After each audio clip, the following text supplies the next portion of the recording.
And we're back, and we're moving into our second conversation for today. We're talking about the launch of the program, My Brother's Keeper. And this is a collaboration between two organizations, and we have two representatives here. One I'm sure you will recognize immediately.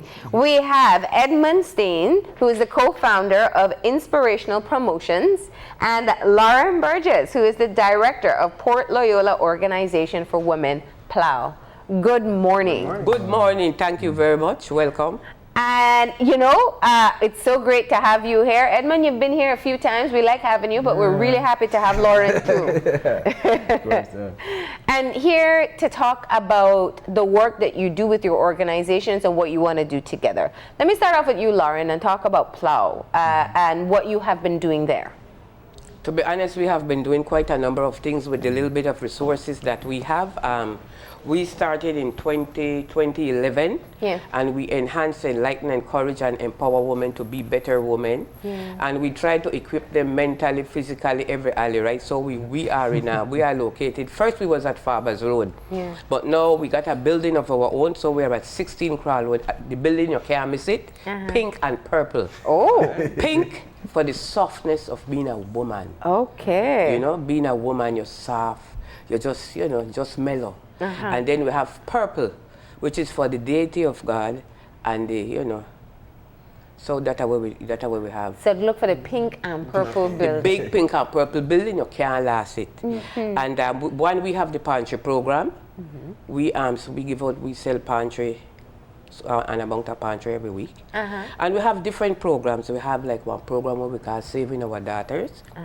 Every year we invite girls from the third form classes from the schools on the south side. And we do a program with them to make them be better girls. We deal with the whole thing. Physical, mental, sexual, everything we do. We teach them how to be women, how to walk, how to talk, posture, all that type of thing, the proper manners, because to the pick, they no got manners, you know. Then pastor right now say anything, then okay, they cuss you out right now, then anything that never used to happen, you know, because you get one big slap in your face. No, they don't really care what they say, they don't care what they do. We teach them how to dress cut to the day, so they short thing. So plus size is something was simply not correct. Simply wrong. You know? So we do that, we give them self-esteem, we provide lunch and snack for them, we just give them one all around. We give them one all around. And the part where we do it, I like where we do, the, after we do with devotion or whatever, we start off with devotion. We have somebody we sit on the media or somebody we know about, they come and talk, because people feel like when they see you, Marlene, they would have think you never gone through nothing. But all the way, we go through something in our life sometime. But they see you as one idol, as one model, where everything beautiful. No, that don't go so. You had to go through something to be where you are. I'm somebody who live it, know it, right? Exactly. I also wanted to ask, well, Ms. Lauren, what you know inspired you or drove you to get involved in that type of I just feel like I feel the reason why I'm here on earth is to deal with women. Try to make one better life. Make them know that they're important. We are important.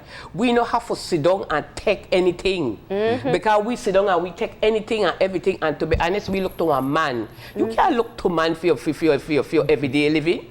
You have to look to yourself, if you make yourself. We know how a lot of women, we don't have no self-esteem. We feel like we're ugly, we feel like we're this. You have to build your own self. You have to know that you're valuable. You listen to me. I got 400 pounds or whatever, and I'm eating either the best thing since the invention of sliced cheese. I know that I lose some weight when I walk, so I definitely know for a fact that everybody watching me and say, there goes Miss Lauren. I feel like I have it. I feel like I have it going together. Yes. And this is how I feel when I smile. You have to know that you are beautiful, you are something, you are somebody. That you have worth, and especially as women. Children don't know that, and that's the reason why we got so much teenage pregnancy. We have so much man, they beat up woman. No, so woman beat man too, you know. It's very few. But some woman beat up man. But I'm gonna tell you this: we as women need to see that we are worthwhile, and we need to teach we girl child that. That's why you see so much teenage pregnancy. Then 13 years I'm pregnant.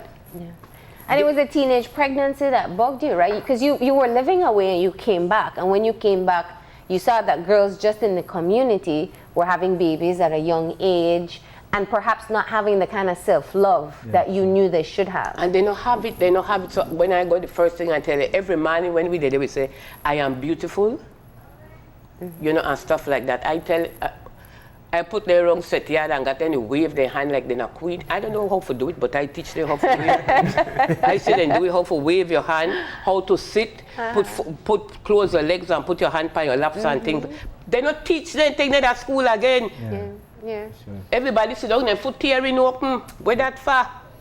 So what's it been like since you started the organization? I mean, it started just working with women and girls, and where you are now. We one good ways, you know. We have You have building, that's a. We have one building, whether number one. Yeah. Number two, we try to set up one sewing factory like. Okay. We don't have industrial machine and stuff. So we just wait to get ready for start off in January. Okay. And then we also have a catering program. We do a whole lot of stuff. You know, with the little bit where we have like old people say, cut and contrive it. To make it work out, to stretch it, you know. So we do quite, because if you deal with one woman, you have to deal with the children. That's right. You have to deal with the children. And a lot of organizations may overlook that part. But I want to go from PLOW to looking at inspirational promotions. And I know that this started off as a trim drive, now into a full-fledged NGO. Well, we haven't get the full statuses yet. Yeah. But we're working with PLOW right now to try to see how we can assist them. Right now, this year, we're working on a Christmas party for the kids. The target is for 500 kids this year. Well, we did say 500 children. More, right? We have given out 500 tickets. We don't have, like last year we did like 550 children. There is no way I could do a Christmas party for 100 children back at Southside. No. That is impossible. So this year we did prepare for 600 children, although we said that at 500 we did do. We know that impossible. So between we and Inspirational, we work together. And it is such a blessing to have them with, because usually we, the PLOW, we get everything. This year we do it at St. John's Vianney School. Last year when we do it on the street, but then the thing reached now where City Council charged me $150 for block off the street. You know, so I had to pay the City Council $150 last year, and they refused to give me one lead discount. I tell them, man, but this have to pick me back here and there. Well, anyway, there's more than one way to skin a cat, so we go somewhere party free. And we have to thank Mr. Sutherland. Yes, for sure, Mr. Sutherland. At the school, he's very, I mean, he came out of the compound, because me and Brian went there to do like a reconnaissance, see how we can set up the grounds, you know, and he came out and walked in there. He's my ex-teacher, he used to teach me in St. John Vianney, so I went to that school. And they were so inviting, you know, give us a classroom to serve. We have everything, we have bathroom, like, everything, and there are people that work with us every year, like Boeing. Sure, Give every child one bottle of juice, and last year we had they give us 600 juice for the children, plus water. Then you have places like different places where give with stuff, like Batty Bus in it, I know that in here again, that way in here, whatever Premier Charters give it the ham. You know, you have Mr. Rivero, you have Rosados, a lot of different places, 2 can. 1 can, 2 can. They give me juice too. We have Mr. Omar for Orange Wax, but give me stuff. We have a lot of people where really. So you really get the business community to help you out. For the most part. We can't do it by ourselves. And some of them would have just give like Wilmark Pharmacy. Every year they give $50. They commit to give that $50 Wilmark Pharmacy.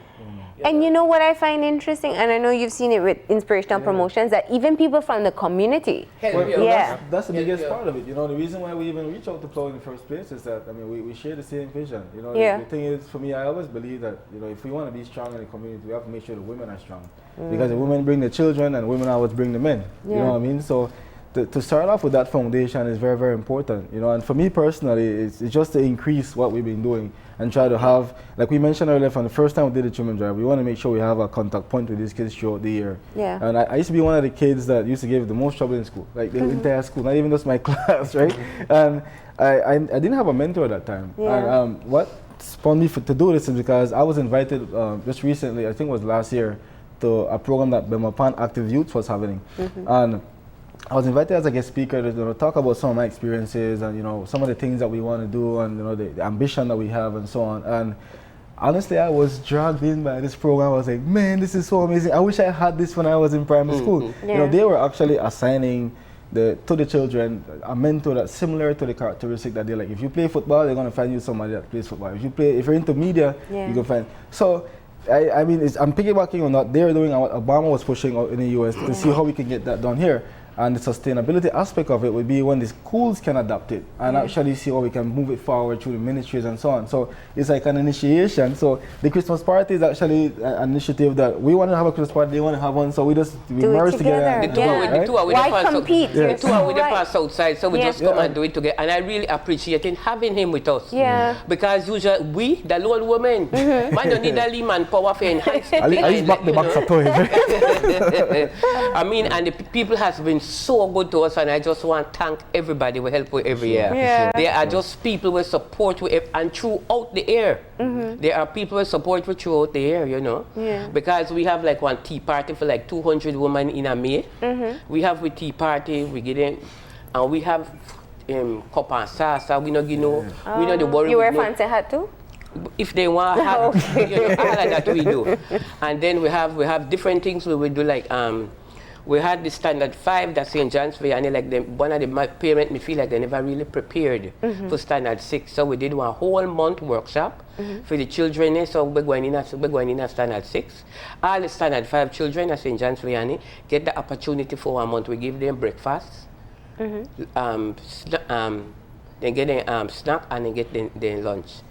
You have to do everything with leaf food, because that's the main thing. Yeah. If your belly empty and the growl, you can't think. That's for sure. So you have to put in the food. Yeah. So the Christmas party is going to be when? Saturday the 21st. Okay, the 21st. And you're catering for 600 children. Yeah, so it's the first time Brian and I are going to muster so much kids, so we're trying to figure out how we're going to. But we have a whole lot of volunteers. Yes, for sure, yeah, definitely have. This year we know usually when we have it, we have the parents going, but we know they have no parents going this year.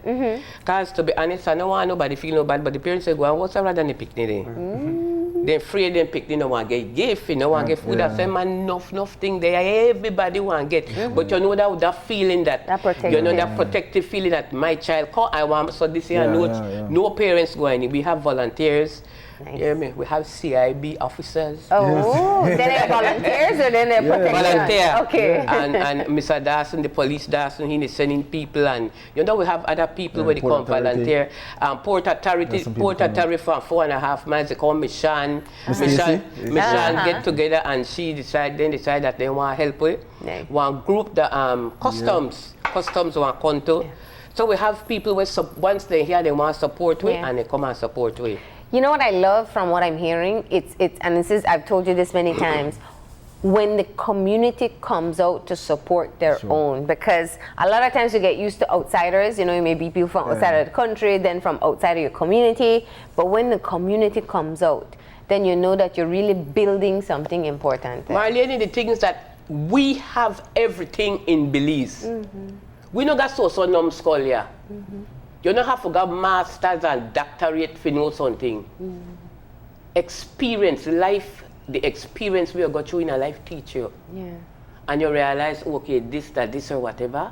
So if I try A and A no work, then try B. Sure. If you feel like you can't handle it, you have people you could talk to. There are so many people in Belize who are willing for help, but we get scared, and we women, we are scared. Some are very scared. We don't have no self-esteem. We're afraid we can't talk, because the fact is, some men just beat we down. You have to be strong and raise up yourself and say, I could do this. I don't need no man.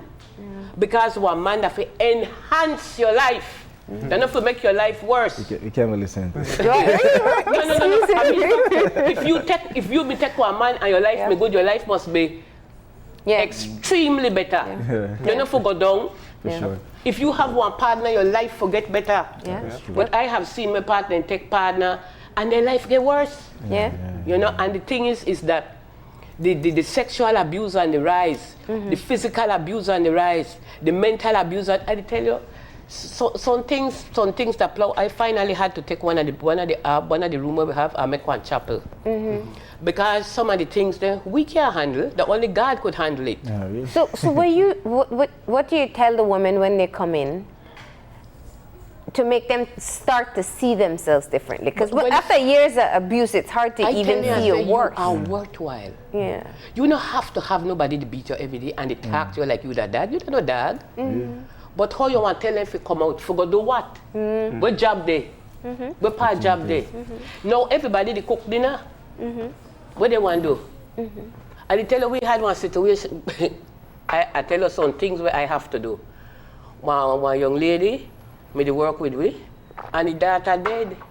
I got credit the box for Mr. Cowie. I got with bare face and I said, Mr. Cowie, here what? I need you to give me my caffeine. I need you to do so for me. He watched me, but he was very kind enough. And we buried the legal and everything, and I wait till the money come. Well, I have to pray for the money, because then that me $3,000. Oh, man. Where party I come from? But you know the money come. Blessed, you see? And as I get it, blessings, so can't do nothing with God, without God. Real, for sure. And do you find that, like, or what's the, like, when you intervene and when you talk to these women and stuff, do you find that there is a change in the mindset and they do get empowered? Well, you know the problem is that when you when for years you eat rice and beans, you can't change to soup immediately. So you have to give it a little bit at a time. So we got like self-esteem classes and stuff like that. So that are some of the things where we do. Like I tell you, we got one chapel now because some of the problem I can't handle. Sometimes all I could do that when they come and hug them, hold them, make them cry, give one little thing and wipe their eye, give them one little glass of juice and sit down and listen. Because certain things, I just can't do nothing. I said, darling, we have to pray upon this. We have to pray upon this. Because you can't do a job without knowing and talking about God. Because it begins with Him and it ends with Him. Because He's the only sustenance we got. Because when all else fails, you have to go back to Him. If you can't find it, oh my God. Yeah, God is the first thing you have. That's the first thing you have. No care how you say you're the atheist, no care how you say you don't believe in a God. You know, we have too much people, too many people in society highlighting the problems. Like, you have a lot of people, groups that come up, individual persons that all they focus on until they don't, this is going on, that is going on. And nobody's thinking of coming up with solutions to the problems. You need solutions. That's a big change. I mean, that's the difference that organizations like PLOW and others are making, because when you look at the society right now and the people that are being paid to do certain things, there are some people that are paid to make the change, within society, different groups, right, within government or whatever.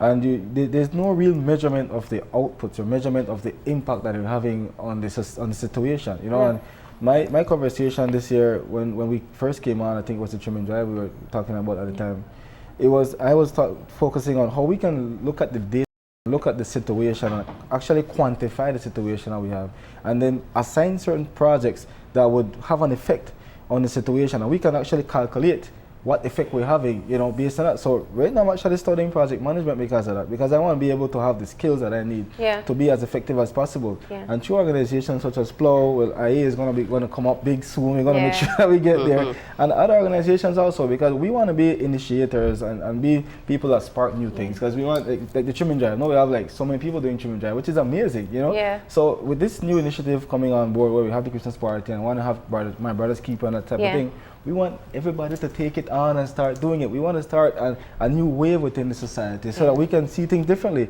And you're going to see new projects coming up soon where we're actually going to display to the community the change that is being done. And so My Brother's Keeper is a mentorship program. It is, talk to me about where you are in terms of planning it, who you found. I actually wrote the project already, and actually applied to B&E for funding so far. So they asked me to clarify some things, and it's hard to kind of quantify what we're going to need at this phase. So it's like to get the buy-in, and I would love to go in and see what they will go with, and then so I can readjust my proposal to fit whatever they can do. But we definitely need support for it, because I'm thinking of starting off with 300 kids between 3 different schools, right? It's all the Southside schools. Muslim community, right on Fabers Road, right? The 3 schools on Fabers Road, Muslim community, St. John Vianney, Excelsior High School, right? And try to see how the teachers and the principal can identify the students that are at risk, the ones that probably not going to school, they're probably giving trouble in school, probably doing bad academically, whatever it is, you know. Because I was one of those kids, so I know exactly how to identify that, right? And see how we can assign mentors to them. Now, the part for assigning mentors is just me reaching out to the people that I know are positive within community, people that I interact with on a daily basis, and to see their level of availability, and then create a script for them. So the level of interaction is measured. There's a set rubric that they go through to deal with the kid, depending on the kid's situation and evaluation. And then at the end of that, have somewhere where they can take the kid on a trip or something, and then we have like a closing off. So there's like an evaluation done before the project, evaluation done at the end of the project, so we can see the effect we're having on the lives of these kids. And then use that as a pilot to see how we can sell that idea to the Ministry of Education so they can take it on and see how every school can have mentors, right, throughout the whole entire country.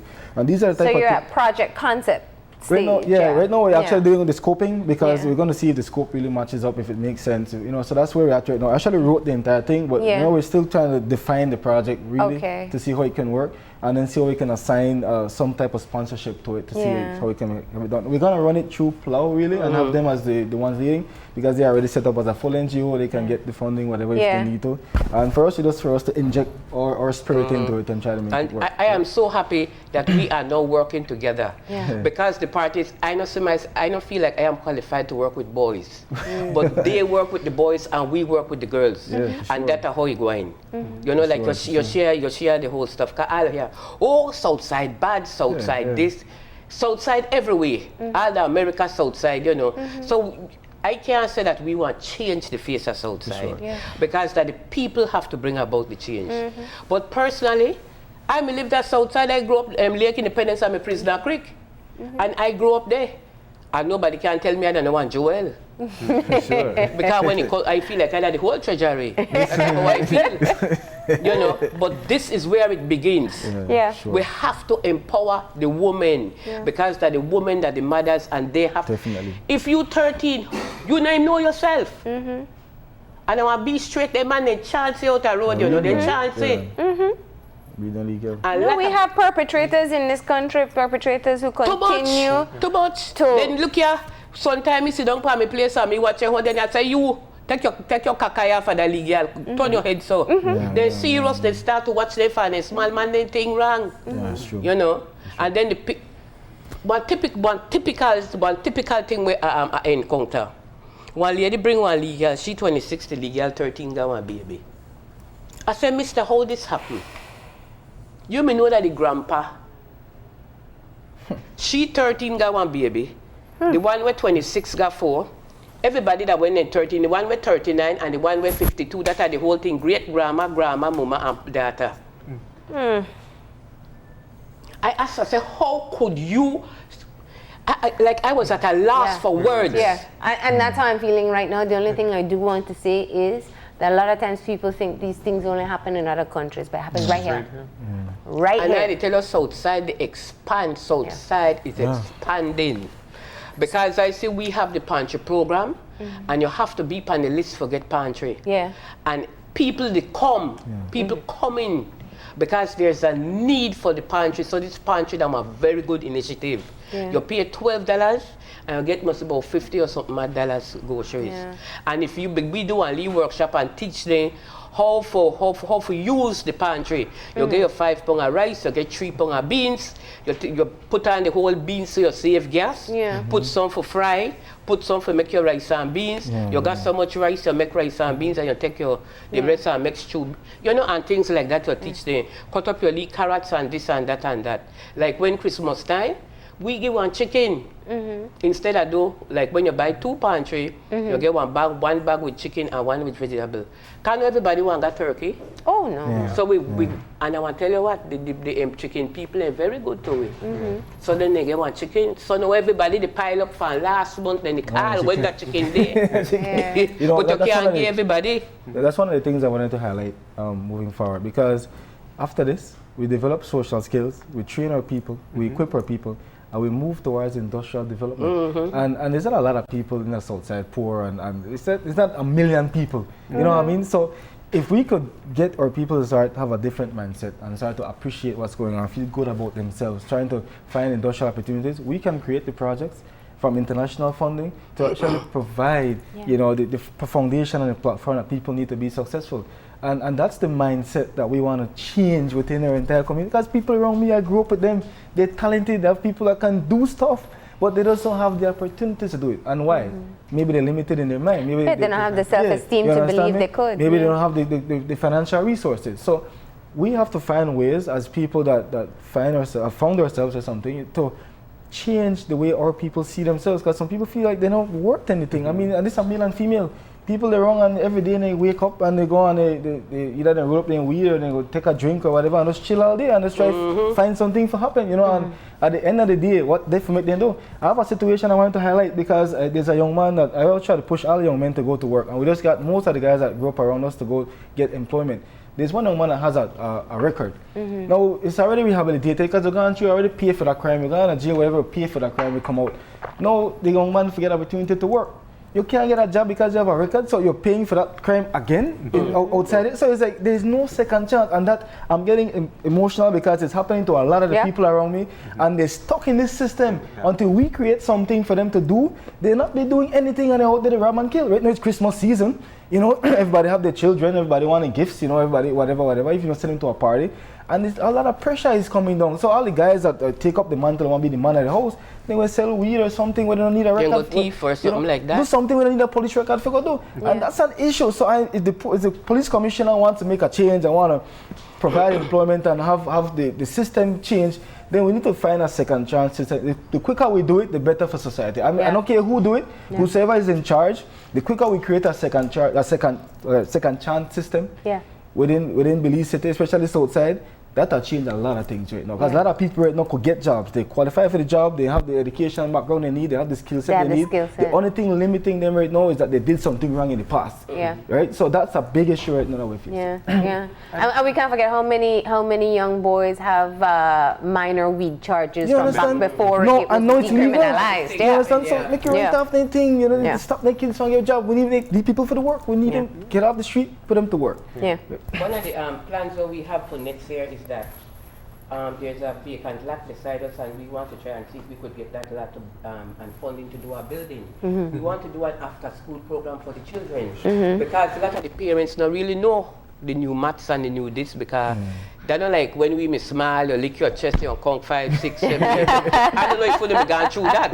Like if you have to do 5 and 5, 6, 7, 8, 9, 10. They don't do that no more. No, the calculator, all kind of thing. Calculator, me don't know nothing about that. Right in my head, I know my tables that 9 times 9 is 81. They know the tables. The hardest thing, and you put we stand up wrong, and you start off 2 1s, 2 2 2s, 4 right down.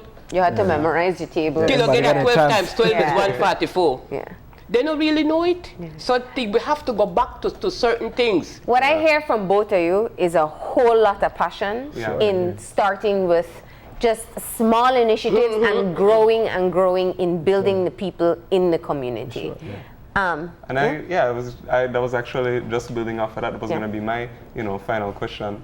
Was that, you both of you deal with so much, painful, difficult situations, in the work that you do. So just wanted to know, what is it that continues to give you motivation and gives you hope, for the future? Boy, my hope that God. I believe in God. I deal with God.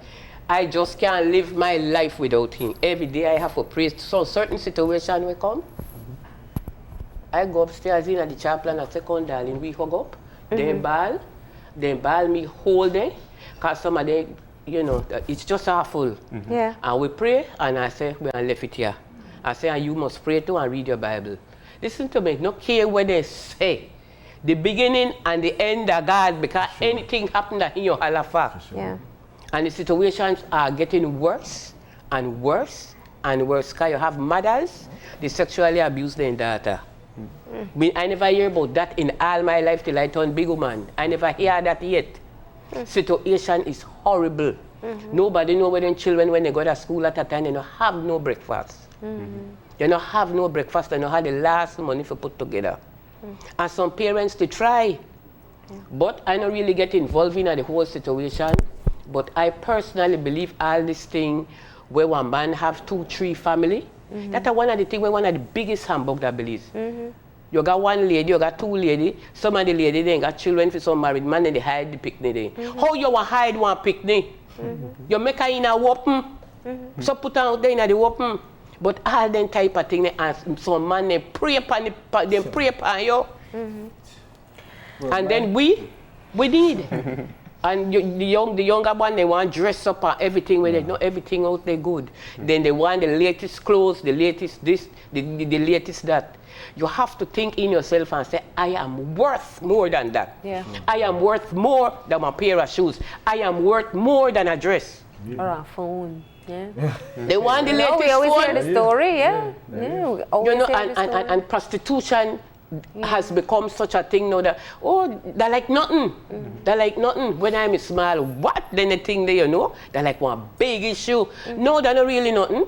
Anybody gonna make one date or whatever or do whatever, and it's accepted. The community accepts it. Yeah. Because mothers take their children and put them out there. That is true.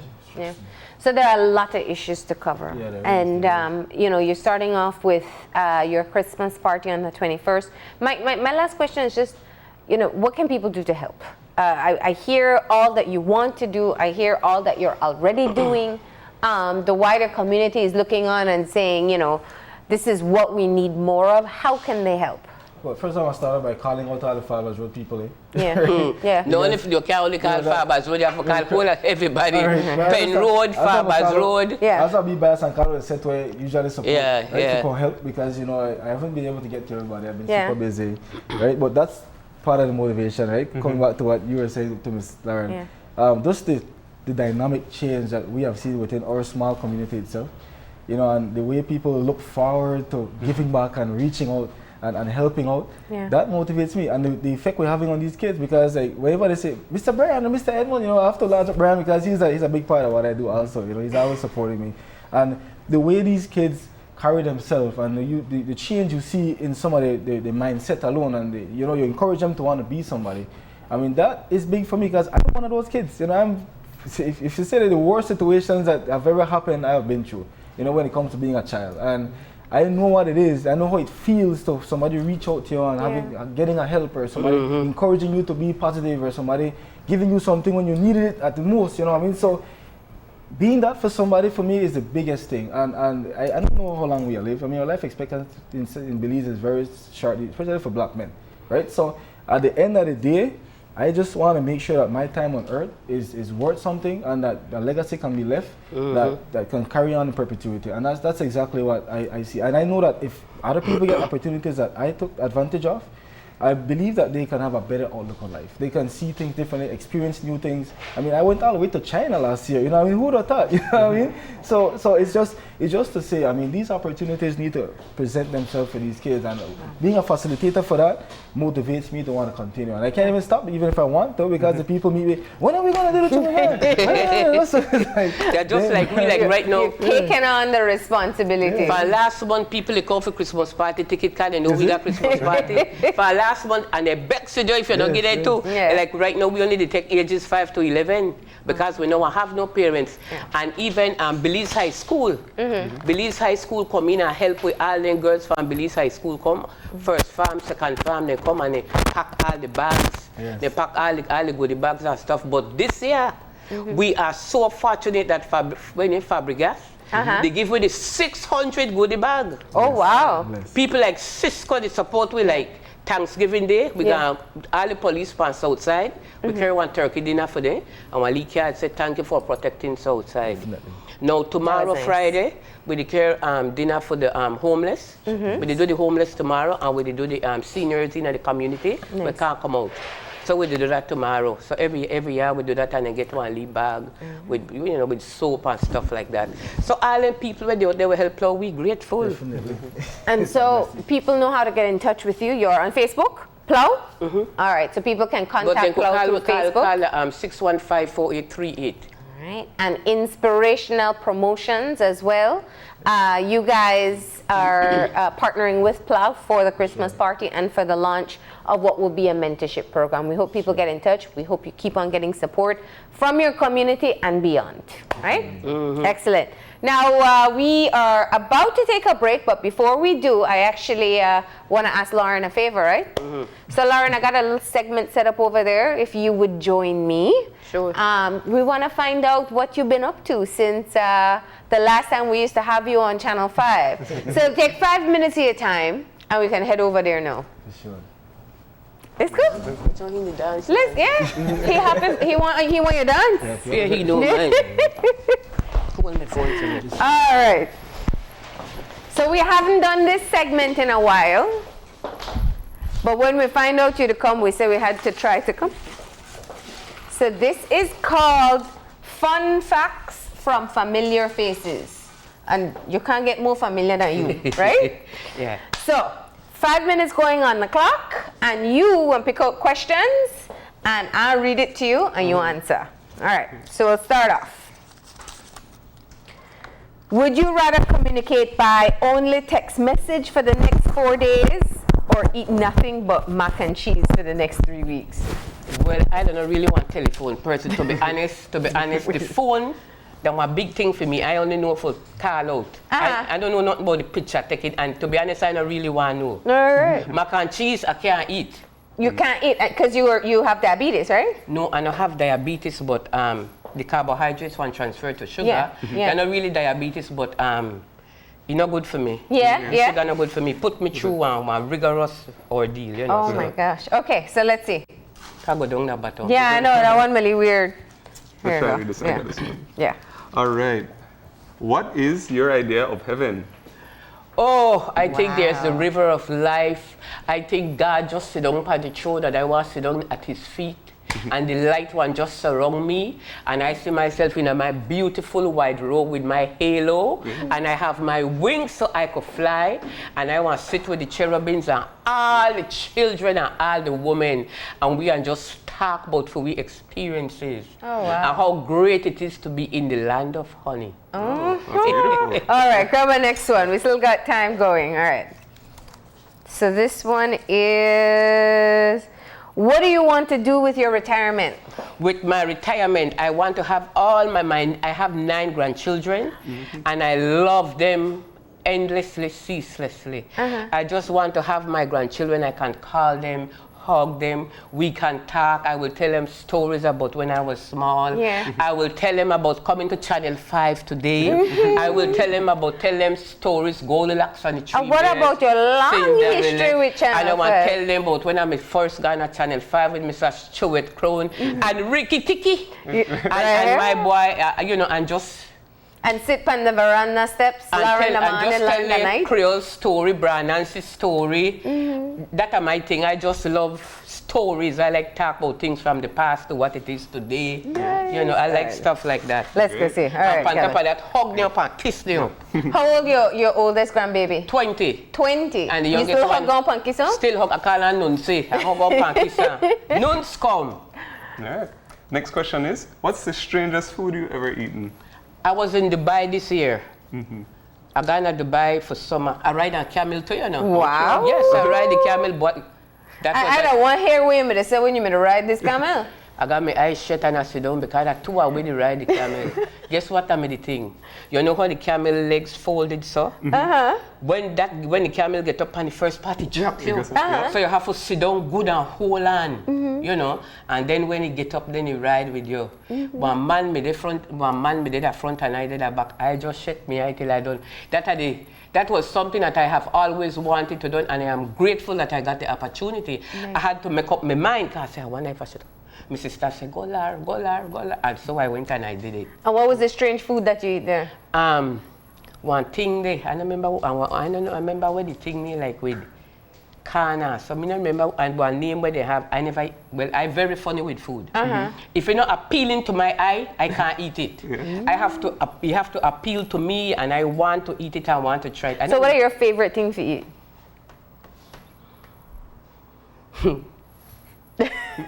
One good rice and beans, stewed chicken, salad, one leaf pepper sauce. Okay, you have to have that pepper sauce. That coffee, darling, that coffee That's a Belizean true and true. I that coffee true and true, I that coffee to the bone. All right, here we go. I want to skip this one because I know that you've gone to church recently. This day I said, but when you've gone to church. All right. What was your first memory of being really excited? My first, when I had to dress up to go to dinner with the Queen Elizabeth II when I was on Channel 5. Ooh. And I got the invitation, and I took the invitation, and Lauren, the morning I said, I have gotten this because of all you Belizeans, that I am invited to go to dinner with the Queen. I was one of the 52 people that was invited. And I said, I don't have no dress to wear. And I am telling you, at that time, Suzette was the director of the program. Dresses came from nowhere. People sent dresses from the States. I got dresses from the boutique. It was an exciting time because the boutique, they called to do my face, to do my hair. Belize people supported me in going to the dinner, with the Queen. Oh my God. And I remember, it's like a dream for me. When I remember I had on red velvet, listen to me. You know, then time they don't really sell plus size dress then time there. So different boutiques and some couldn't fit anyway, whatever. So my sister sent me a burgundy velvet dress, a burgundy shoe. And because of the different sizes where ooh, I had to get one tight girdle. My friend said tight girdle. So my friend Janice, Yvonne, and my friend Natalie that is passed now. I had the haul up the front, one the haul, one the haul, one the haul. So when they haul, every time they haul, so I go put me 2 pints. Anyway, by the time I get my face makeup and thing, and I gone, I used to call Sue Masu. Masu, I think that Ricky, are you be out there with the camera? I think Ricky be out there by Government House. And I stepped right in, and Governor General came.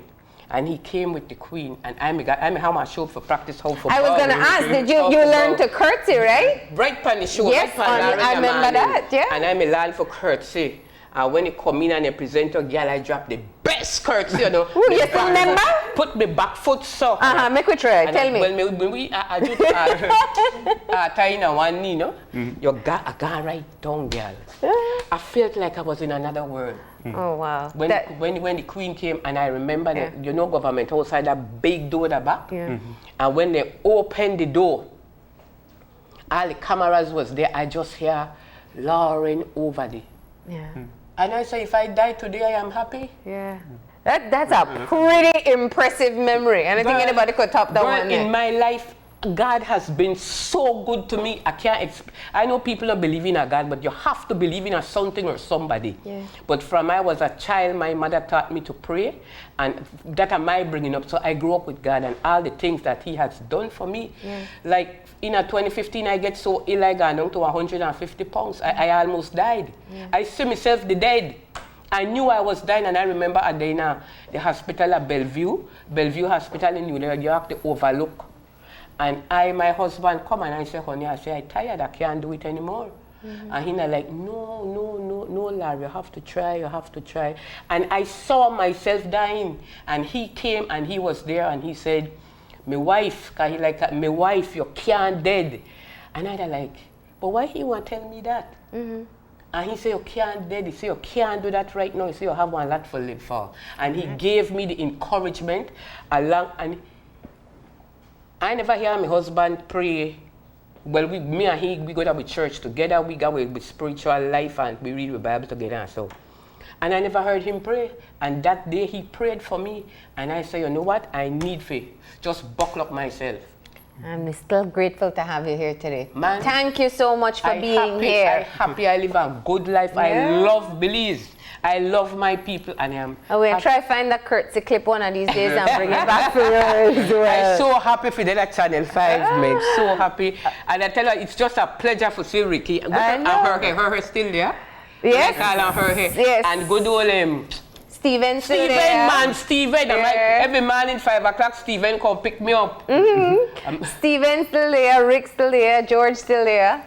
Quite a few on still there, but we're glad to have you here. We're glad we get to find out about your big curtsy moment in front of the Queen. We got to wrap it up though. We'll take a break. When we come back, it'll be talking about the Wanaragua dance. So please stay tuned.